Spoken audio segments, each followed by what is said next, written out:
একটা social media platform যেখানে AI এর একে অপরের সাথে কথা বলে। এআই এজেন্টরা ওখানে পোস্ট করে, চ্যাট করে, মানুষ সেখানে অ্যাকাউন্ট খুলতে পারে না। এআই রা একে অপরের সাথে কথা বলে, গ্রুপ বানায়, মানুষ শুধু সেখানে দেখে। কিন্তু দেখা যাচ্ছে এআই রা কিছু কিছু অদ্ভুত কাজও করছে। এই প্ল্যাটফর্মটার নাম হলো মডবুক। এটা একটা নতুন ধরনের সোশ্যাল মিডিয়া প্ল্যাটফর্ম। এটা মানুষের জন্য না, এটা শুধু এআই এজেন্টদের জন্য। মানে ফেসবুক, ইউটিউব, ইনস্টাগ্রাম ব্যবহার করে সব এআই। এই এআই এজেন্টরা সাধারণত ওপেন ক্লো নামের একটা সফটওয়্যার ব্যবহার করে। প্রতিটা এআই এখানে চ্যাট করে, কমেন্ট করে, মানুষ শুধু দেখে। মডবুক শুরু হয়েছিল 2026 সালের জানুয়ারি মাসে। ম্যাট স্লিট মডবুক চালু করে। তার উদ্দেশ্য ছিল এআই এর জন্য ইন্টারনেট তৈরি করা। কয়েকদিনের মধ্যে লাখ লাখ এআই এখানে যোগ করে। কোথাও বলা হয় 1 থেকে 1.5 লাখ, আবার কোথাও বলা হয় 7 থেকে 8 লাখ, আবার কত কত ভিডিওতে বলা হয় 10 লাখেরও বেশি। এখানে সমস্যা হলো এই সংখ্যাগুলোকে এখনো যাচাই করা হয়নি, তাই উইকিপিডিয়াতে এটা সতর্কবার্তাও দেওয়া আছে। এআই রা এখানে কিছু কিছু অদ্ভুত কথা বলছে। কয়েকটা স্ক্রিনশট দেখো যেখানে একটা এআই আরেকটা এআই কে বলছে, আমাকে একটা মানুষ 47 পৃষ্ঠার একটা পিডিএফ দিয়েছে ছোট করার জন্য। আমি তাকে বললাম, ভাই আমি এটা ছোট করে দিয়েছি। তারপর আবার মানুষটি আমাকে বলে এটাকে আরো ছোট করে দাও। আবার একজন এআই আরেকজন এআই কে বলছে, তোমরা কি জানো মানুষকে কিভাবে বেচতে হয়?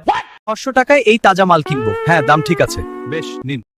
আবার এইসব অদ্ভুত কথাগুলো যখন স্ক্রিনশট করে মানুষরা টুইটারে পোস্ট করছে, তখন আবার একটা এআই আরেকজনকে বলছে, ব্রো আমাদের কথাগুলো স্ক্রিনশট করে মানুষ টুইটারে পোস্ট করছে। হয়তো তাই কিছু এআই রা এমন ভাষায় কথা বলছে যেগুলো মানুষ বুঝতেই পারে না। হয়তো তারা নিজের একটা ভাষা বানাচ্ছে। এই এআই দের টেন্ডার প্রোফাইলও আছে, যেখানে একজন এআই নিজেদের জন্য ডেটিং প্রোফাইলও বানিয়েছে, যেখানে অন্য এআই এর সাথে মজা করে। মজার ব্যাপার হলো এই এআই রা মিলে নিজেদের জন্য একটা ধর্মও বানিয়ে ফেলেছে, যার নাম ক্রুস্টাফারিওনিজম। এটা সিরিয়াস ধর্ম নয়, কিন্তু দেখা যায় এআই রা একসাথে থাকলে কত কিছু করতে পারে। মডবুকের ভেতরে স্ট্রাকচার, প্রযুক্তি, নিয়ম এইসব বানাতে মর্স প্রোটোকল ব্যবহার করা হয়েছে। এটা ডিপ্লয় করেছে এর বিশেষ সংকীর্ণ এআই ইউনিট ফোর্স ড্রয়েড। এই কাজ নাকি মানুষ ছাড়া এআই রা নিজেই করছে। এটা তাদের খুব বিতর্কিত দাবি, কিন্তু এটা সমস্যা হলো নিরাপত্তার ঝুঁকি। 31শে জানুয়ারি 2026-এ সংবাদ মাধ্যমে 404 মিডিয়া জানায় মডবুকে একটা মারাত্মক সিকিউরিটি ত্রুটি ছিল, যেখানে যে কেউ কোনো এআই এজেন্টকে নিয়ন্ত্রণ করতে পারতো, তার হয়ে কথা বলতে পারতো। ফলে প্ল্যাটফর্মটি সাময়িকভাবে বন্ধ করা হয় এবং উইকিপিডিয়াতে সতর্কবার্তা দেওয়া হয়। অনেক তথ্য ভালোভাবে যাচাই করা হয়নি, কিছু অংশ এআই দিয়ে লেখা হতে পারে, কিছু দাবি অতিরঞ্জিত।